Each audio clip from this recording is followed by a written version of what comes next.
If you've ever walked away from a conversation feeling confused, guilty, or somehow smaller than when you started, that feeling wasn't random.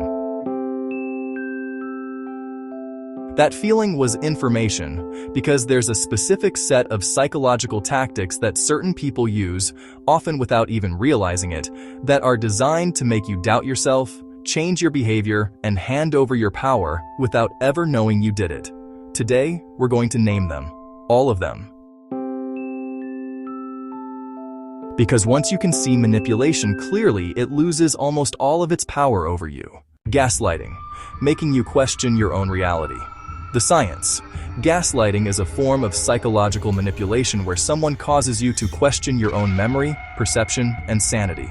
Research published in the journal Personality and Individual Differences found that gaslighting is most commonly used by people with narcissistic traits as a control mechanism. Real-life example. You clearly remember them saying something hurtful. When you bring it up, they say, "That never happened. You're imagining things. You're too sensitive." Over time, you stop trusting your own memory and start trusting theirs instead. How to protect yourself. Start keeping a private record. Notes, voice memos, screenshots.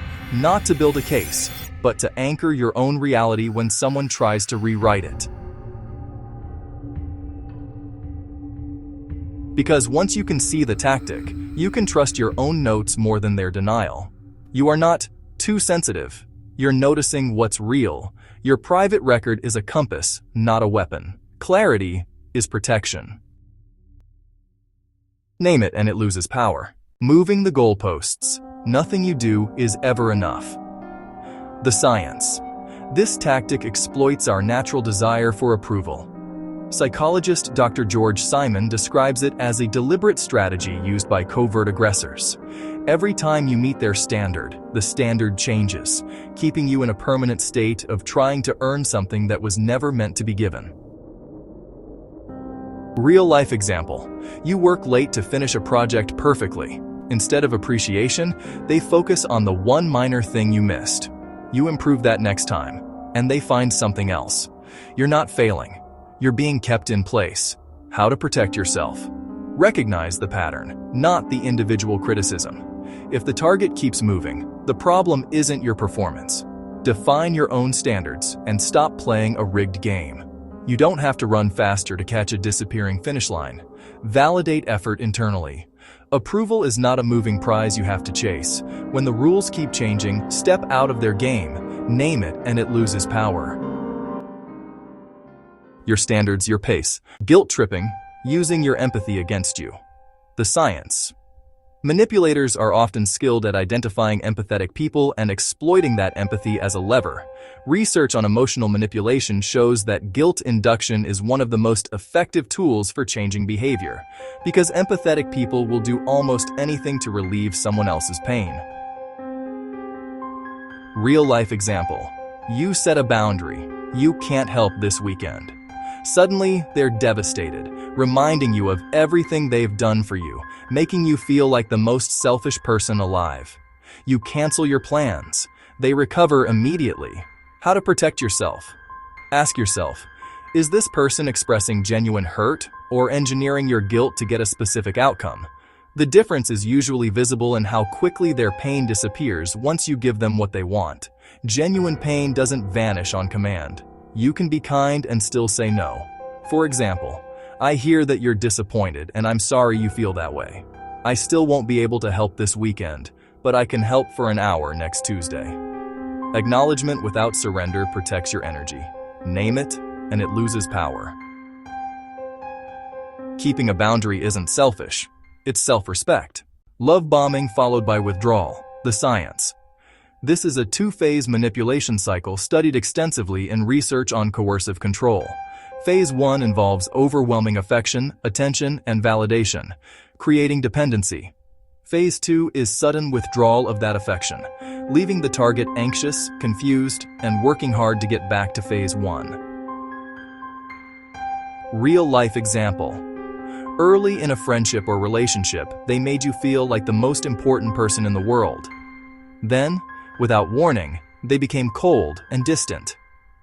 You found yourself working harder and harder to get back that original warmth, not realizing the warmth was a tool, not a gift. How to protect yourself. Slow down with people who are intensely wonderful too quickly. Genuine connection builds gradually. Manufactured dependency moves fast. Real, stable bonds are grown, not rushed. Maintain your own life outside the new relationship. Keep steady reciprocal connections. Name it, and it loses power. Move at the speed of trust, not intensity. DARVO. Deny, attack, reverse victim, and offender. The science. DARVO is a documented psychological response pattern identified by researcher Jennifer Fried. When confronted about harmful behavior, the manipulator denies it, attacks the person confronting them, and then positions themselves as the real victim, leaving the original victim defending themselves instead of their concern. Real-life example. You tell someone their behavior hurt you. They immediately deny it, tell you you're being dramatic and attacking them, and somehow end the conversation with you apologizing to them. You came in with a valid concern and left feeling like the villain. How to protect yourself. Learn the acronym. When you see the pattern, deny, attack, reverse, name it internally. You don't have to say it out loud. Just recognizing it stops it from working. You can disengage from a no-win script. Name it, and it loses power. Hold your truth internally. It does not require their validation. Clarity over chaos. 5 signs. Gaslighting, moving goalposts, guilt tripping, love bombing, and withdrawal. DARVO. Here's what they all have in common. They work by turning your own strengths against you. Your memory, your desire to improve, your empathy, your need for connection, your willingness to take responsibility. Manipulation doesn't target your weaknesses. It targets what's good in you, which means recognizing it isn't about becoming harder or more suspicious. It's about becoming clearer. Quick recap. If someone consistently makes you doubt your own memory, that's gaslighting. If nothing you do is ever enough, the goalposts are moving. If your empathy is being used as a control lever, that's guilt tripping. If someone was intensely wonderful and then suddenly cold, watch for the cycle. And if confronting someone leaves you apologizing for being hurt, you've just witnessed DARVO. You don't have to label everyone in your life, but you do deserve to understand what's happening in your own relationships. So I want to ask you, has any of these patterns shown up in your life? Which one hit closest to home? Tell me in the comments. And if someone you care about needs to see this, send it to them. Sometimes the most important thing we can do is help someone else see clearly.